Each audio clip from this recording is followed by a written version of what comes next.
Welcome to J is for Justice podcast.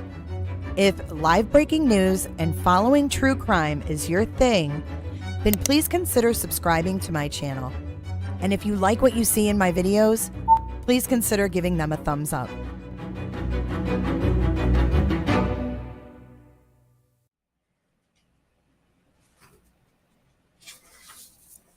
Hey guys, welcome to J is for Justice. I am your host, Jay, and welcome to my channel. Hope everyone is having a great 4th of July weekend. Staying safe out there.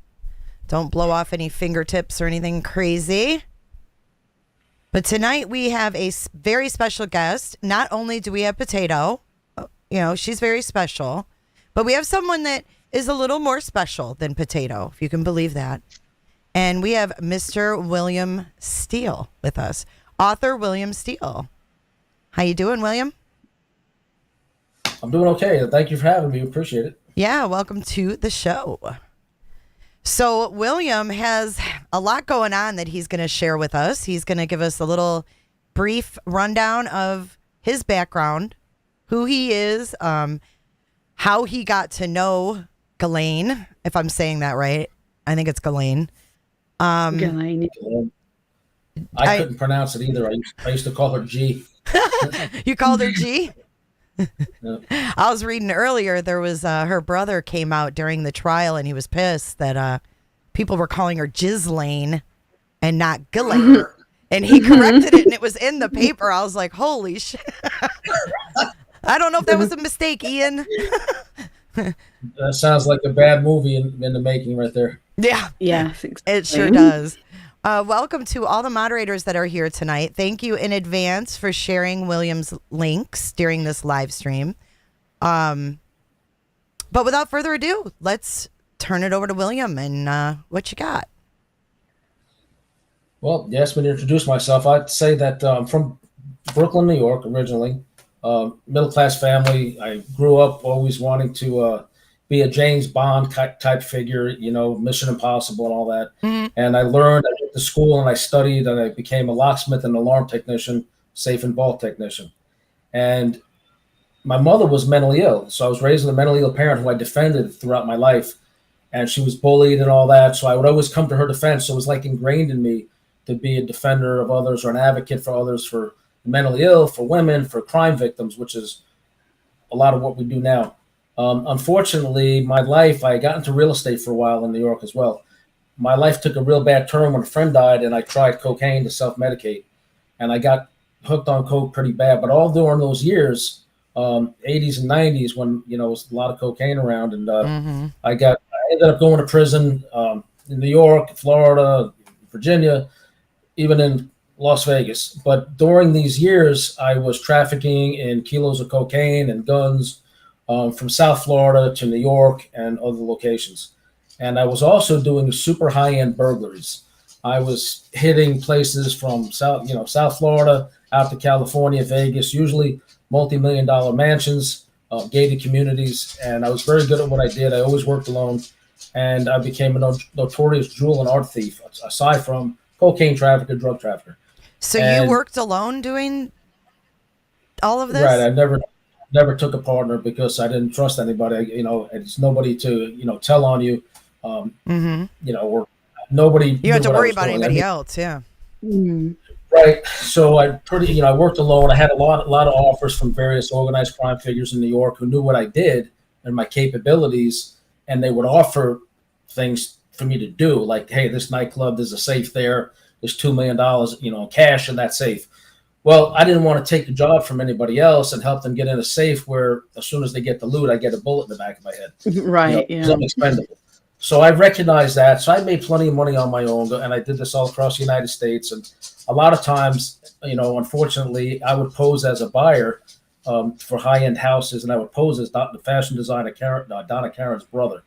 And I would say that she's doing a fashion show in London, and we're looking for houses in South Florida. We're looking for a house, whatever it was, Laguna Beach, when I was out in California. And I would tour these houses, multi-million-dollar houses, and then film them back in the day and say that I was going to send a clip to my sister, but I was casing the houses. And I'd go back and I'd have, all the information about the house. And I was hitting houses like this all over the country. So fast forward, I ended up doing significant amount of time. I did 18 years essentially for nonviolent crimes, and it never really got help. I asked for for help because a lot of why I kept involved with that was I was using a lot of coke. I was making a lot of money, but I was using a lot of coke. I don't drink. I don't do anything else. I was using coke. Never got help. Every time I turned around, they were sending me to prison. So either violation of parole or going back to prison.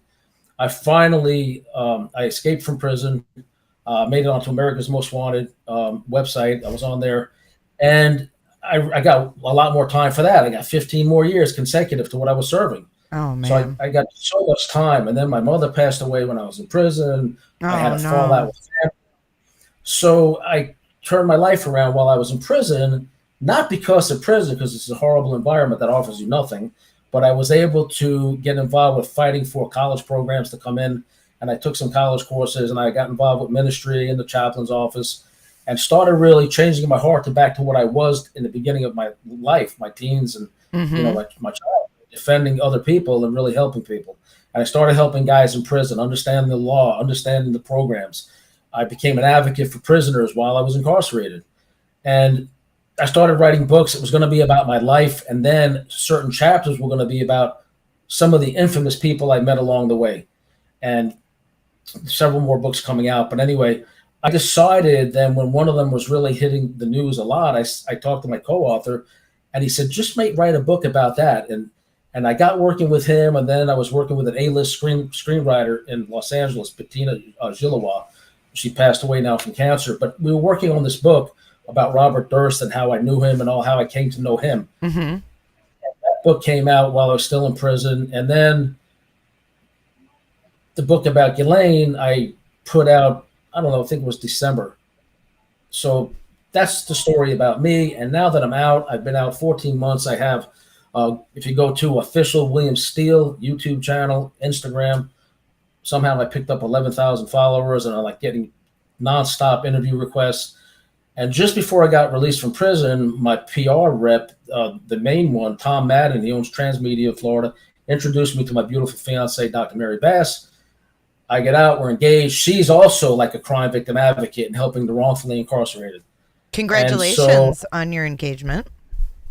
Thank you. Yes, congratulations. So, just after meeting her, while I was still incarcerated, I was offered a TV show, which I wasn't allowed to talk about it until 3 days ago. So now the press release and trailer went out from the network. I can freely talk about it. I can't give away anything, but I can tell you it's on A&E Network, and it's going to air August 18th. And you can go to official William Steele on YouTube and see the trailer, or on the A&E website. If you Google it, it's coming up on all the entertainment media right now. So it's a TV show called Inmate to Roommate. And it's about their transition from prison incarceration into, initially I was living with a lady who was a friend of mine, like a pen pal for years, because I had falling out with my family over an inheritance. I didn't want to go back to New York or South Florida. So I came to Indiana and lived with a family, and it's about getting back on your feet and trying to deal with people you barely know until you can't deal with it anymore, or you can, or whatever. So it really looks at reentry and recidivism and stuff like that. And it's going to be a good series, which I encourage everybody to check out the trailer. That's on my the trailer link, you guys, is in the description of the video below. And you guys can check that out. I'm excited to watch it. I think you're a very interesting individual with a very unique story to share.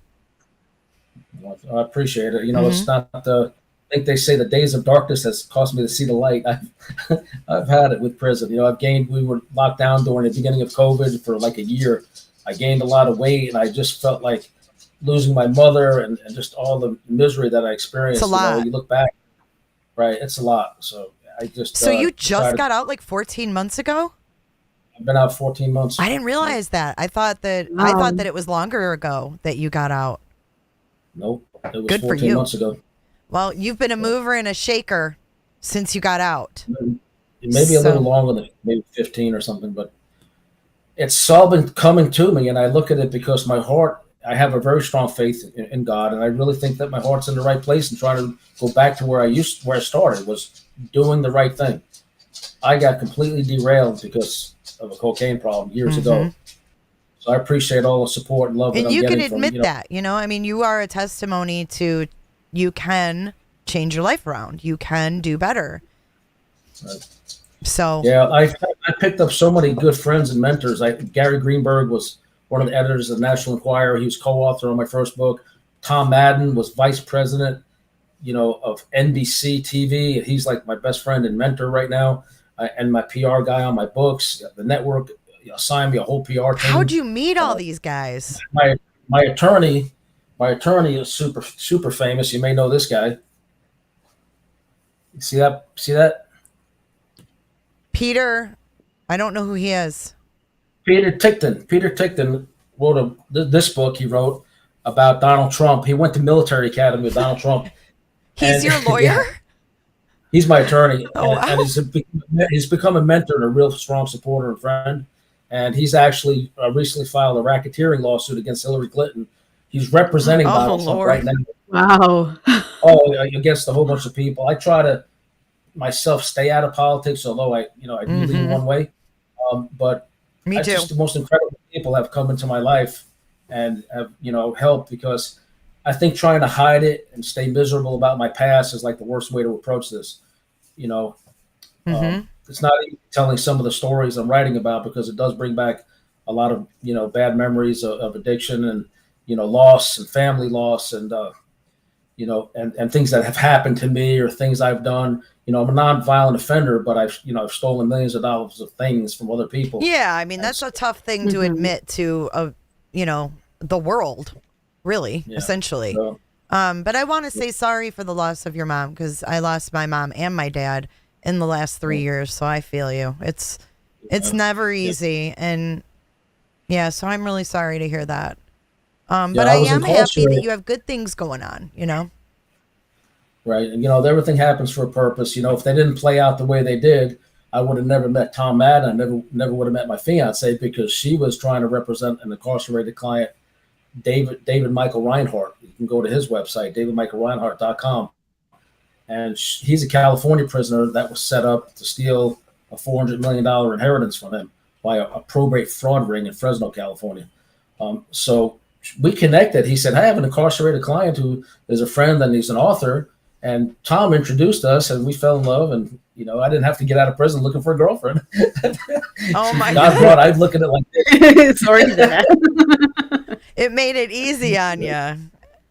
Hey, So who the hell wants to take a chance on a prisoner, and hopefully she doesn't regret it. Well, she's with you, so, and she's That's helping you. So I would That's have to right. say she's in it for the long haul, right, William? Yes, she's shaking her head. Yes, I think. She is, I think.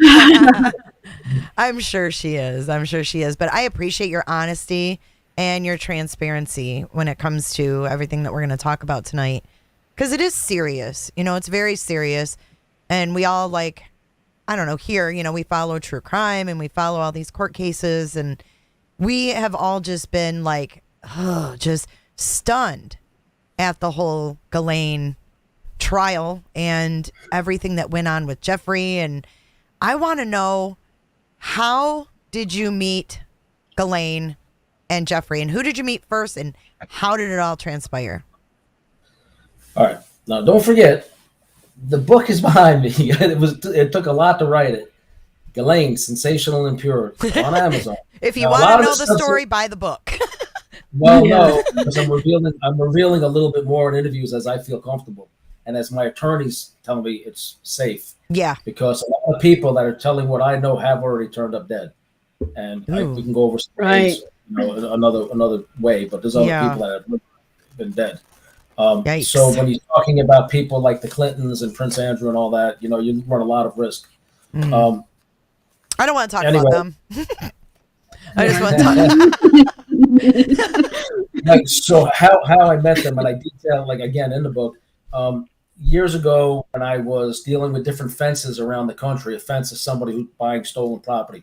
I dealt with a lot of jewelers all across the United States. And in Palm Beach, on Worth Avenue, I had a fence in a diamond salon.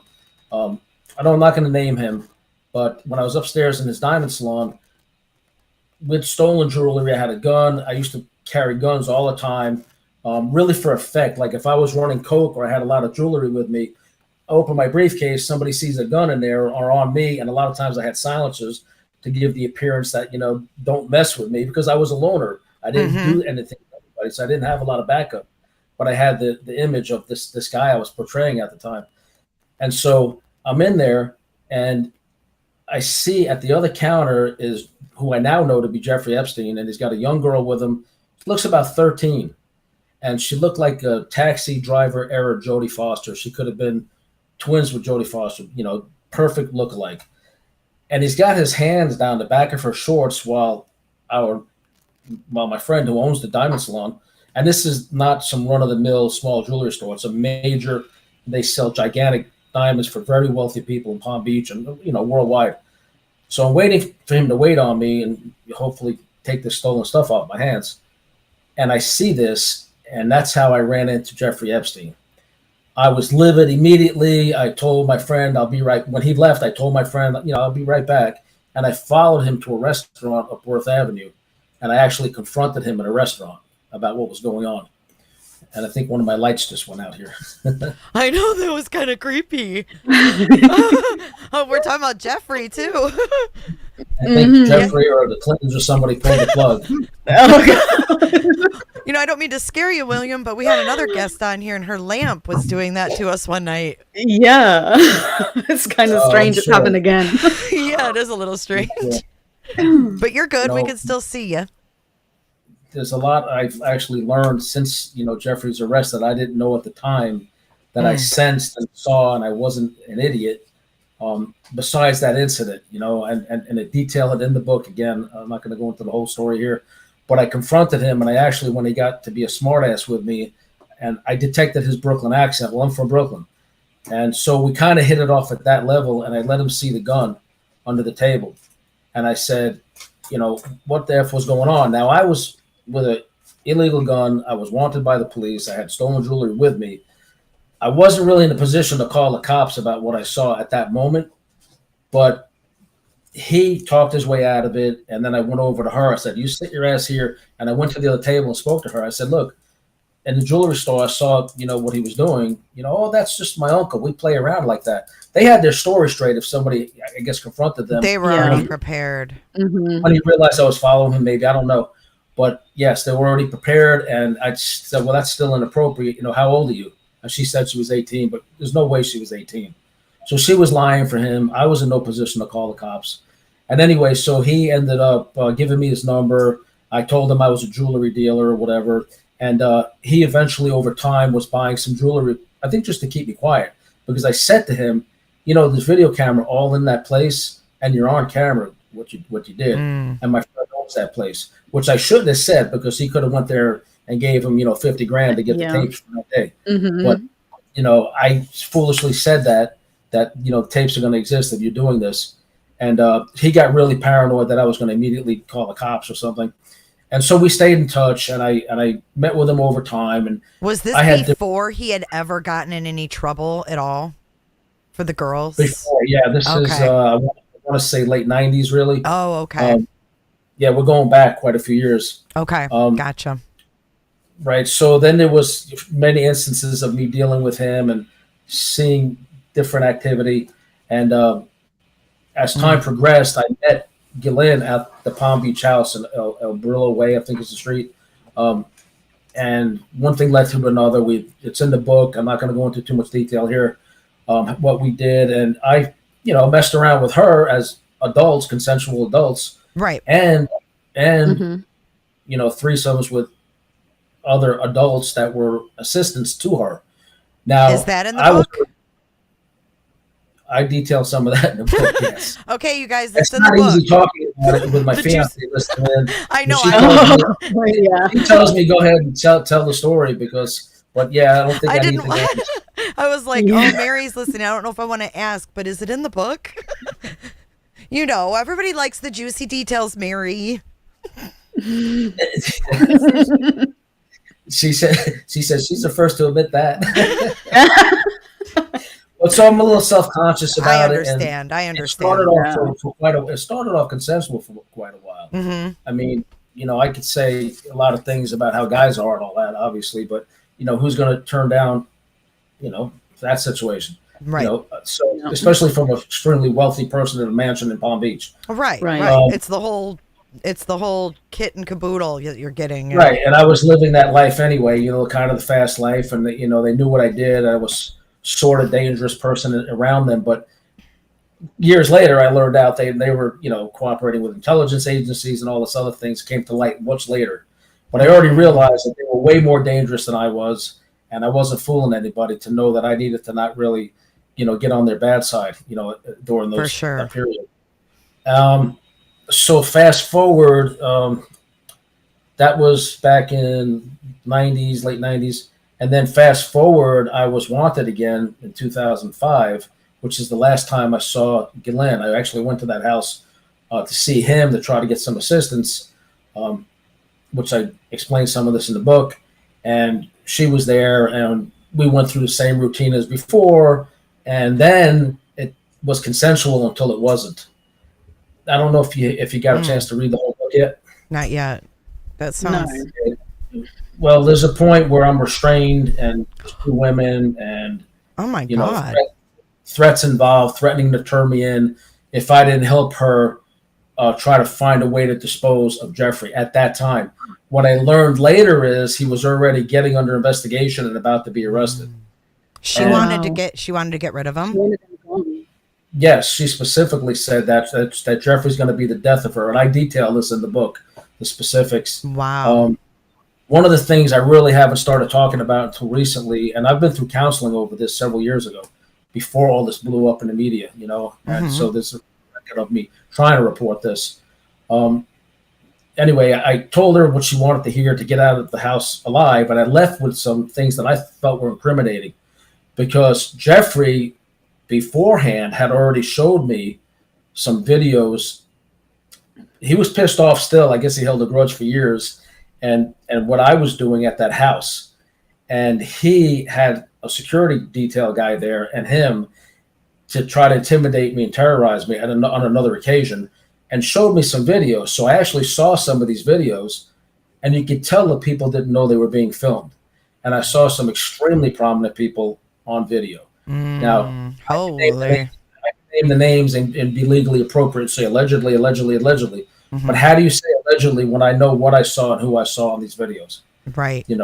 It's like I'm kind of walking a tightrope here, because I know what I saw, I know they exist. And just like these female victims inspired me to come forward with my little bit of information, not only publicly, but in my book and to authorities, it's been suppressed. Everything I turned into authorities has disappeared, completely disappeared.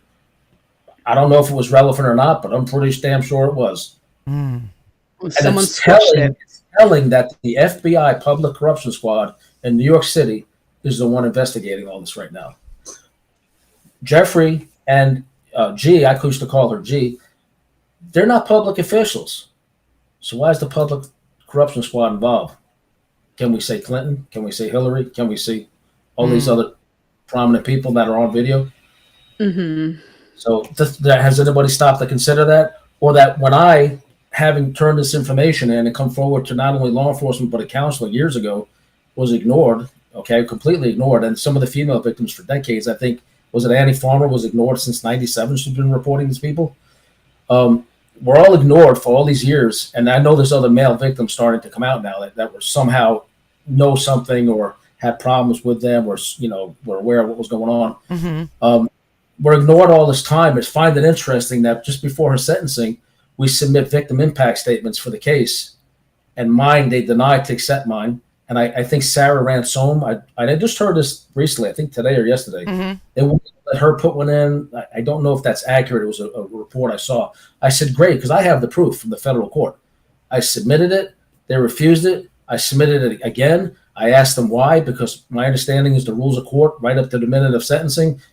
Anybody can be heard if the judge chooses, but at least your report, your victim impact statement is supposed to make it into the case file. So he might have 200 of them and maybe only consider 4 or 5. So they never filed it in with the case file? They just rejected it? Well, they have it, but then they're saying, it came in late. Well, what's late? It was in before sentencing. Well, even if it came in after, throw it in there. I mean, my book detailing a lot of this has been out since December. I've been doing interviews for 3 years now. before the book even came out. I'm in the Sun. I'm in the National Enquirer. So you didn't know I existed to at least consider, my victim impact statement and what I experienced at that house. I was restrained. I was saying it for like a day and a half in that house. I was held there and threatening me with turning me in or making it look like I did something at that house if I didn't help her. And then she mentioned a very prominent politician who swore she would never, ever get charged with any of the crimes that he was facing at that time if she took care of the Jeffrey problem. I didn't know they had all these intelligence agencies in their pocket, but she couldn't go to, I don't know facts about this. I'm going by what I've seen in the media since. Evidently, the Mossad and all these other agencies, she couldn't necessarily go to them to do this because he was helping them. They didn't want him dead, probably. So, because I had sold guns around and I was living in and out of a lot of illegal things, she thought it was okay to ask me. And it's not the first person that's asked me to have somebody killed. I can show you proof that several people have asked me, including a guy here in town who was just arrested by the FBI. And he tried to sell, my fiance is in remission for leukemia. He tried to sell us a fake cure for her leukemia and tried to sell us a house he didn't own. He's done this to several people. It's alleged that he killed his girlfriend, Trina McCreary, when she turned in a cell phone to the FBI that made the case, and he was a corrupt federal informant. So he wanted my help when he found out I was out of prison, a little bit about my background, if I can eliminate witnesses for him. So it's not the first time, but it's because William, this goes deep. Crazy. I'm not trying to hurt anybody. I have a good heart, but because the way I carry myself, and they think I'm always dabbling in illegal things, I'm the guy that some people have asked over. They think you're up for anything. Right. So it's just one thing after the other. So this is what happened. It's the last time I basically got out of that house of my life. I never saw either one of them again. All of a sudden, a few months later, I don't even remember where I was, incarcerated somewhere. It's exploding in the media. And I'm like, holy crap, he really did get arrested, and then I couldn't believe the deal he got in Palm Beach. I'm like, are you kidding me? Well, with everything I turned in, he should be facing like life because I was a law clerk in prison.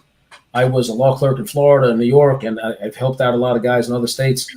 And so I know that just one count of what he was doing with minors, I think in Florida, it's under 12. A state thing is like a mandatory life sentence. So his preference was like, 13 to 14 years old, in that range, 15 maybe.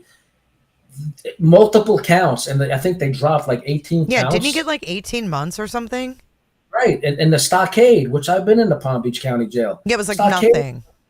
Just nothing. And he was allowed to go to every day out to his mansion and his business and with his lawyers to Miami and this and that. And he was done in a few months. And they made this illegal deal. Now, if you look at the deal, the victims are trying to unravel the deal, that plea bargain at the time. I think there was a big story in the Miami Herald. Julie K. Brown did an expose called Perversion of Justice. And this is what reopened. She found all these other victims, and they didn't know about the deal. They were supposed to be notified, and they violated the law not notifying the victims that there was a sweetheart deal going on. Well, who was his attorneys? Allegedly, people that were on videos with minors at the house and had a vested interest in seeing him get a deal on that case and staying quiet. So the very same people involved with his illegal activities crafted this deal. And he got 18 months. And then so scary. Here's how the deal was screwed up. In Florida, the Southern District of Florida prosecuted him and made him this deal. I guess it was Acosta. It made this deal, authorized it because of him being able to afford 5 high-end lawyers who are allegedly on video. Wink, wink.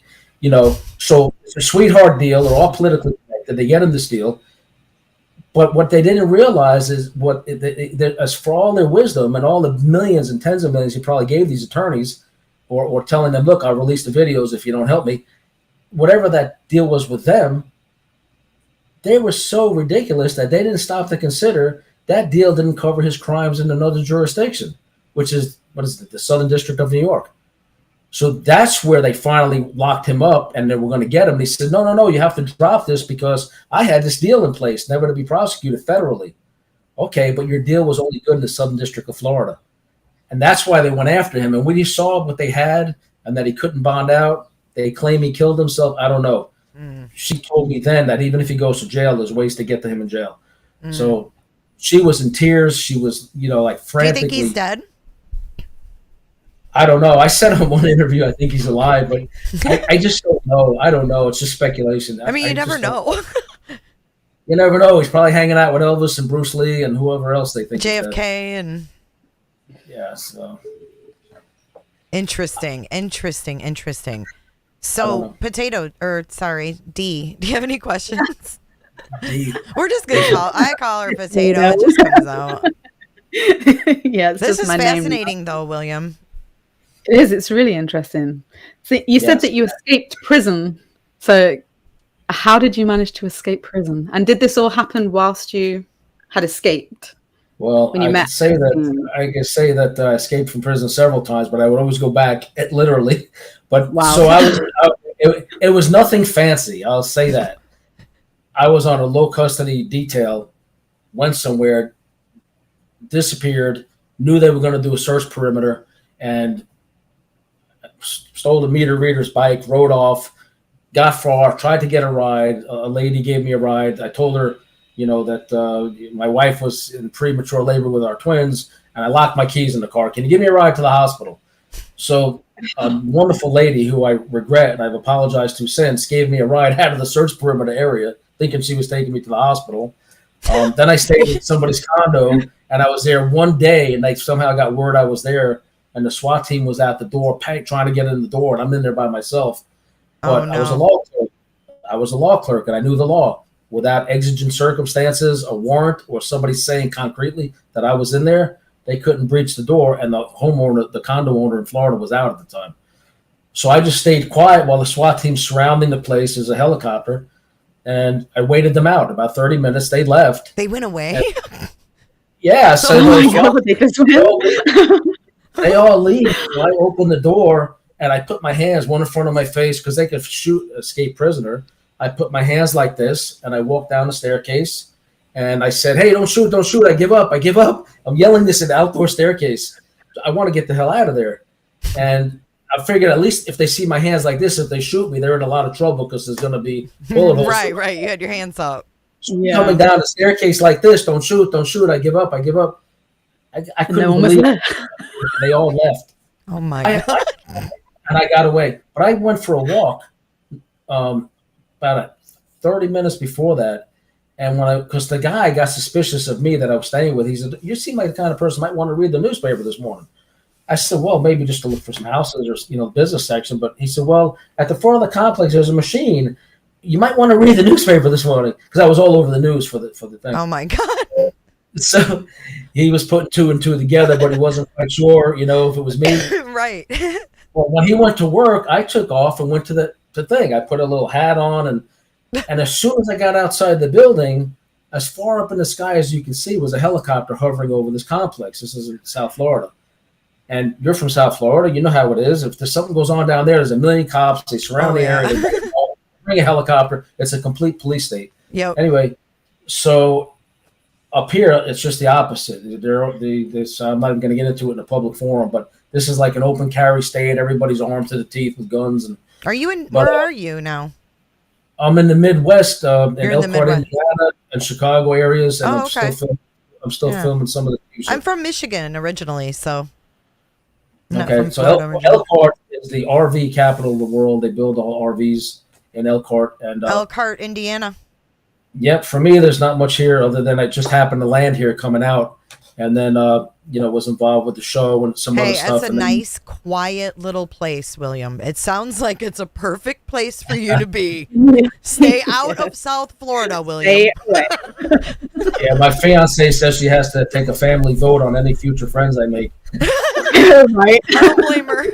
I seem to run into a lot of serial killers and very, very corrupt, dangerous people, and because I talk to everybody, I'm just very gregarious, and I've also been in sales and marketing, so I just talk to everybody, and most people would rather not do that. But like Robert Durst. Robert Durst. Right? Mm-hmm. Yeah, that was a weird one. Early '80s, ran into him in Midtown Manhattan. Crazy. And we actually bumped into each other, and my soda spilled on him, and he was with Susan Berman that very day. and Oh, wow. sort of went all over him. And I had a gun, and we threatened each other. And she and my friend talked the argument down. And then you'd have to read the other book. Where's that one? Sex and the Serial Killer, My Bizarre Times with Robert Durst. Oh, Sex and the Serial Killer. Right, My Bizarre Times with Robert Durst. Really, I like people to kind of ignore the title. It was a salacious title, sounded good at the time, but it's really about how my faith and how God helped me navigate through all these dangerous situations I put myself in, and all these very dangerous people. Because when I stole some photographs and stuff from him that he entrusted to me, they would have been highly incriminating, and he threatened to kill me for these pictures back. And I detail some of that in that book. But I don't know how I got through these experiences, but anyway, I did. And can I ask you a question about Ghislaine? Right. Like, what was she like?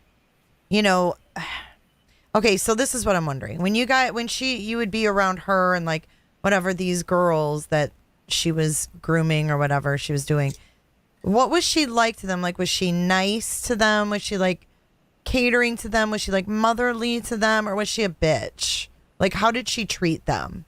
It seemed like she could be very bitchy and controlling. However, she was very motherly, and to the few that I saw, I didn't know what was going on. They were saying that they were masseuses and they were models and they were. Yeah, you were getting fed all these stories, right? Right. I was getting, and I'm not stupid, so I was kind of putting two and two together. But until I saw those videos, there was no concrete proof. Right. But so she seemed to kind of be stern, but also kind of do that motherly role to kind of, groom very them controlling. She offered, if I wanted to have a threesome with any one of these women coming in and out, and I'm saying no, they all look underage, and that's not my She thing. was just offering them up, though. Oh yeah, absolutely. They wanted to catch me on video, and who knows, there might be video of her and I together, her and her assistant, but certainly not with any minors. Oh my I'm not going gosh. to name the assistants right now because I'm not trying to open up pathway for litigation. So Right. No, it's just also fascinating. It really is. Yeah. How long did you spend at Palm Beach Mansion? Palm Beach, last time was 2005. Before that, on and off for probably dealing with him in various locations. Probably 2-year period, maybe. Dang. And you said that you managed to escape. How did you get out of that situation? Because obviously Ghislaine was trying to keep you there. You said you were tied up and things. Like, I agreed to go along with what she was. I agreed to go along with what she was asking for, and again, it's in the book. To get rid of Epstein. Yeah. Listen, this is really about advocating for the victims and getting back on my feet. And if I'm willing to put my life out there to tell these stories, it was a very hairy situation, and I had to tell her what she wanted to hear to get out of there. And it wasn't for several more hours before she even trusted me to be by myself in the room. And then I was able to get a few things. And one of the security detail or house people, whatever this guy was, he was knowing what was going on, I think. And he let me get the hell out of this house with what I had with me. And he knew it wasn't my stuff. He knew I was leaving with their stuff. Did you ever talk with her about her upbringing or anything like that? Yep, that's in the book. Yeah. It's in the book. I'll tell you, to go briefly, in tears, more than once, she was explaining that her father taught her to please a guy to whatever he wants, whatever he's into, and was molesting her since she was a little child, and trained her on all this, different sexual things that she was pretty proficient at, and whatever. So I was reading about her and her father. Yeah. Yeah, I detailed some of what she said in there, but she admitted that her father, had groomed her. She didn't use the word groomed.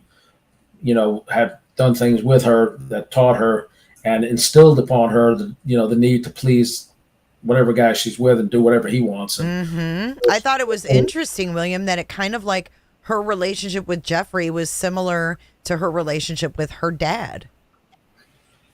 Yeah, she found an extremely wealthy guy, and they were into the same things, or at least I don't know, maybe she was just faking it to stay with him. I don't know, but seemed like she was very much into doing these things also. and I know that there's a lot now. I know there's a lot of blackmail material out there that they compiled for personal use, for their own benefit, and for certain intelligence agencies that evidently he was dealing with, and that her father was dealing with as well. So I guess he was seen as some kind of national hero in Israel because he helped form the state of Israel and was helping them with smuggling weapons in to form the state of Israel back wow. I guess in the 40s, whatever. But he had very strong ties to Mossad. Several heads of Mossad came to his funeral.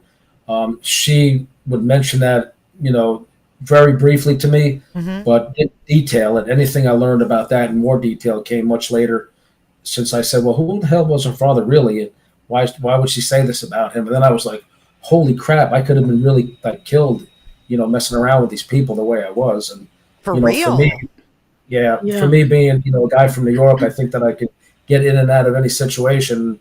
Maybe it was a little bit of arrogance or something, but I really had taken my life into my hands messing with them the way I was. It's scary, William. It is. Yeah, they're powerful people.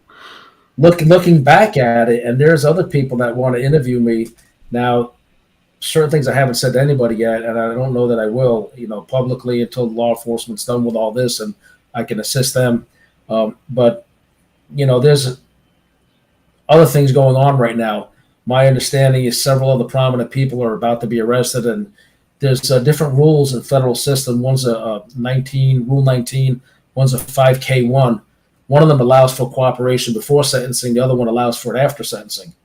And that she is cutting some sort of deal, which I can't get into, but there's probably several other prominent people going to be arrested. Now, the thing is, she may make a deal, this is just my speculation, to do that and maybe get her time cut to, say, 5 or 10 years served overseas in New Zealand or Australia or somewhere where she'd be relatively safer than here, in the States. Yeah.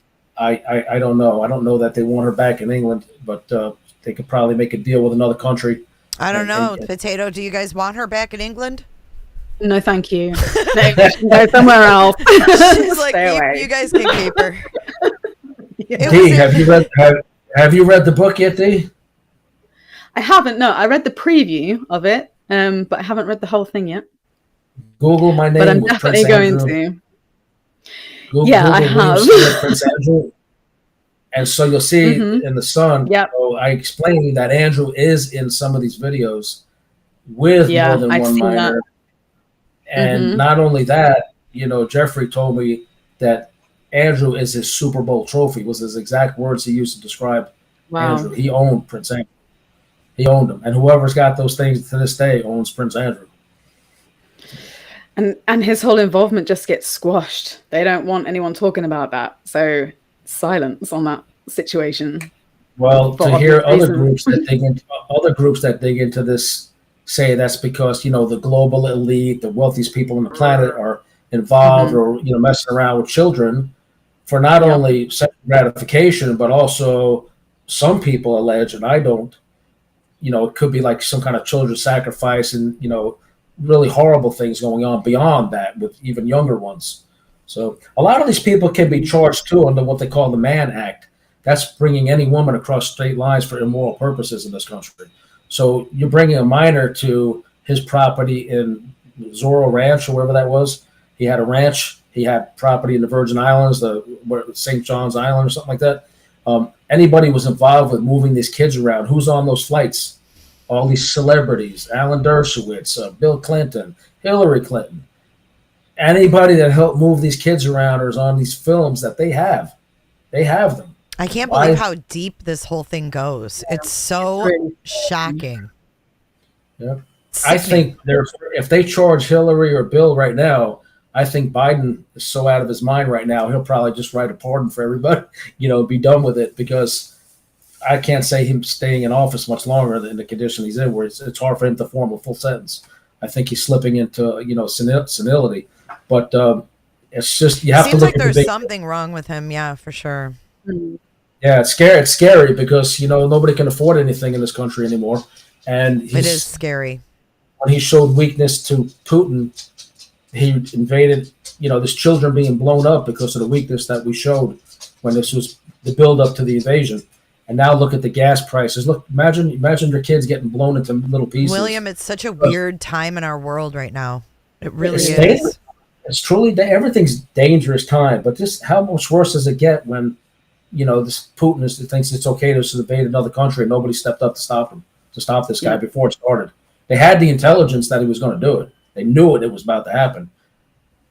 Yeah, good point. The only thing Biden did was a press conference announcing, we know you're going to invade. Well, that's not what you do. You stop him. You pull the plug on all his money and you put troops in place immediately. All he did was give him a warning in a press conference. And, that's not good enough when you can't appease a dictator. Like they tried that with, I think that was Chamberlain did that with Hitler. And look what happened. They tried to appease him. Exactly. Nobody stopped him until Churchill and the United States stepped up. So. Yeah. So, I'm sorry, Potato, do you have any other questions for him? You answered a lot of my questions already, to be honest. I know. Buy the book, guys. I mean, seriously.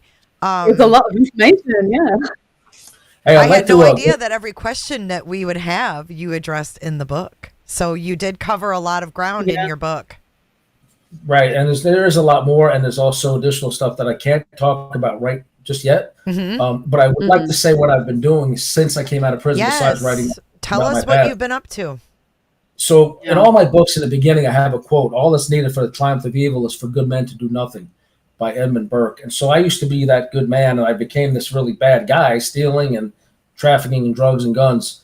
And so I put that in my book now as a reminder of what really needs to be done. Good people need to step up against these pedophiles and against people like Putin and all that.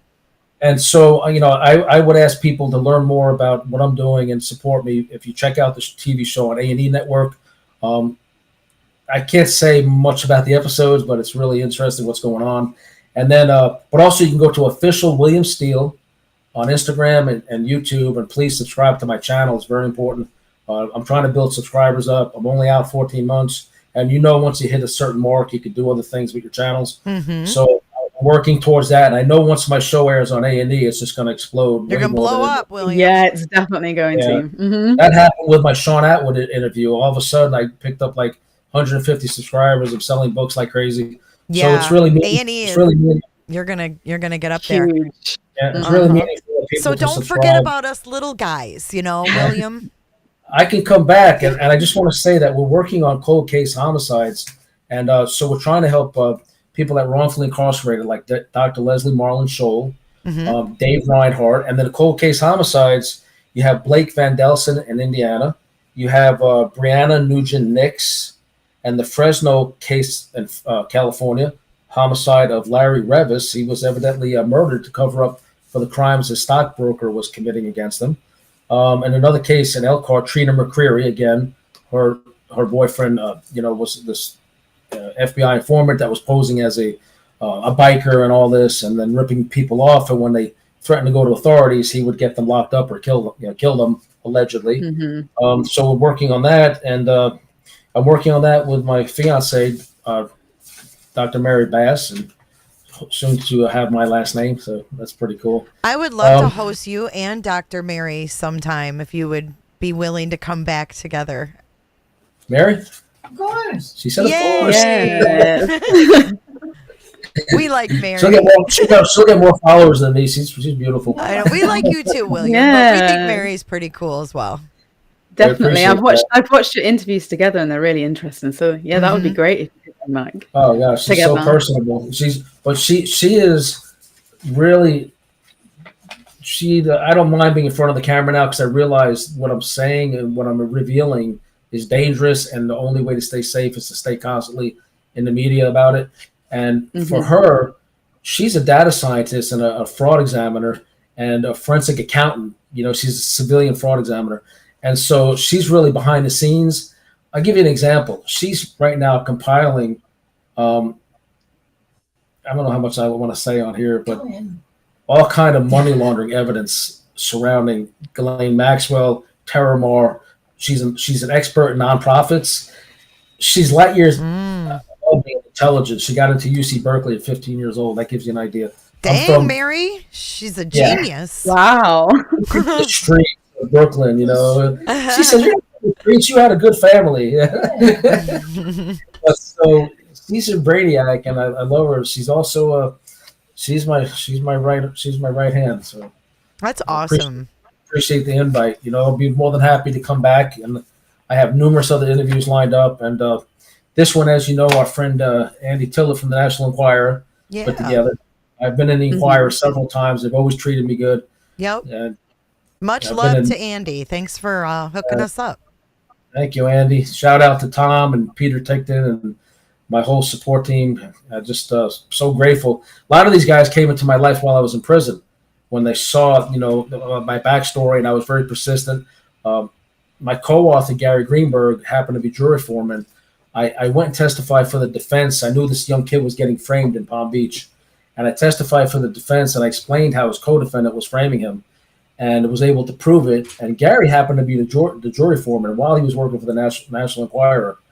And so after they acquitted this kid, an 18-year-old, he was getting set up for a murder he didn't commit. Wow. So there's that case, and then I was involved with a case in Miami. Well, it was actually a Hollywood, Florida case where a guy was falsely imprisoned for killing a police officer, and I was able to find the evidence that another guy did it. A jail deputy actually murdered this police officer. Oh, wow. And they had detectives in South Florida beat false confessions out of these 16-year-old two black kids that were out at nighttime riding their bikes. They had nothing to do with it, but to get out of the police department, they confessed to it. They and got said life. What they wanted to hear. Right. So myself and ATF, everybody came up with evidence of this other guy doing it. And the federal judge, after many years, finally freed Tim Brown. So there's been different things that I've been involved with over the years. That's awesome. And so that's going to be in my next series of books coming out, more about my life and things that we've been involved with. You're a very interesting character, William Steele. It's a miracle I'm alive. I can't say I'm unscathed. For real. No, seriously, it's an honor to meet you. So brave talking about all this stuff. Yeah, I mean, for you to come out like with all of this stuff and still be breathing. I mean, I'm not trying to be morbid here, but it's scary stuff. It really is. And I commend you for standing up for what's right. You guys are not publicly aware of the amount of people that have already died doing close to what I'm doing. And just the two that you're aware of, I don't know how to pronounce his name. Mario was correct me. Jean-Luc. Right. Jean-Luc. He gets arrested. Supposed suicide. I knew him also. Supposed suicide in France in jail cell. over all this that he's involved with these people. Jeffrey. I'm wondering if you're going to send over some security to South Florida. I'm just kidding. Or maybe to England. I got a feeling you covered sensitive cases before. Yeah, definitely. But it really is an honor to speak with you with everything that you've witnessed and gone through, and succumbed. I just think that you're very interesting, and I see a lot of people in chat saying I can't wait to read the book. So we have definitely thrown that link in the chat, so everybody has it. The links are in the description of the video. And he's got it right there. I love it. That picture is insane. The one in the middle of her. My subtitle is sensational and impure, and because that's what a judge referred to this whole case as. So that's why I thought that was a great subtitle. Sensational and impure. Yeah. I used Sensational and Impure, Ghislaine, Sensational and Impure by William Steele, and it was good because I call her G. I couldn't pronounce her name either. I was actually going to name this the G-Spot, but then I figured that would be inappropriate. Oh, my gosh. It's kind of appropriate, though. I mean, when you think about it. And then this one, A Sex and the Serial Killer, about my association briefly with Robert Durst. I just redid this cover. This was reissued last week. Oh, nice. And that details. And that's on Amazon as well? They're both on Amazon on William Steele. Sex and the Serial Killer. My Bizarre Times, Robert Durst. Awesome. Stay tuned. A&E Network, August 18th, prime time. I think it's going to air at 10 p.m. 8/18/22. Yep. 8/18 is the day. So we'll all be watching. Everybody can see the trailer. You'll see me in the trailer, a couple of different clips of me. I had put on a lot of weight because of COVID, so I'm like, you look great, William. Everyone should go and watch the trailer because it's really interesting. It really made me want to go and watch it, so I can't wait until. Oh my God, they did a phenomenal job.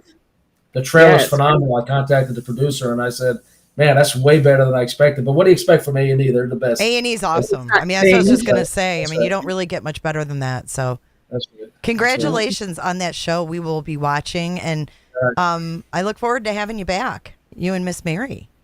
Okay. Yeah. She's shaking her head yes. So yay! We love you, Mary. I love you all. She said she loves you all. Awesome. Well, is there nice anything else you. that you wanted to say, William, before you go?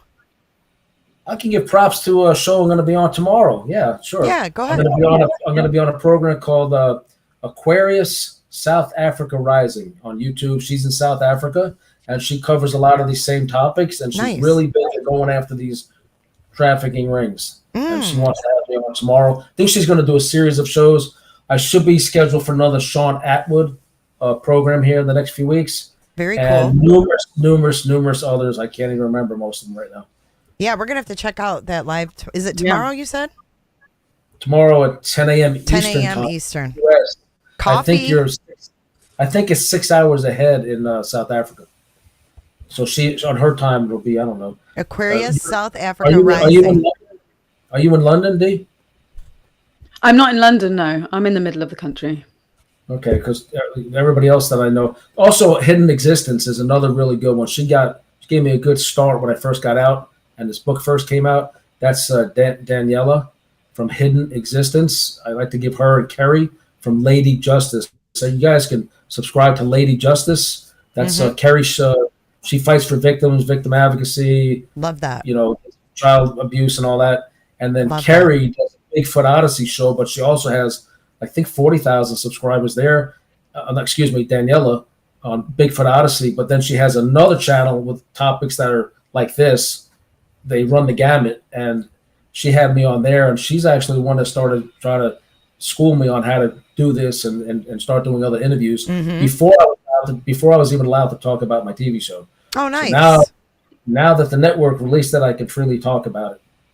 You've had a lot of people that have stood by you and helped you out. You're extremely lucky.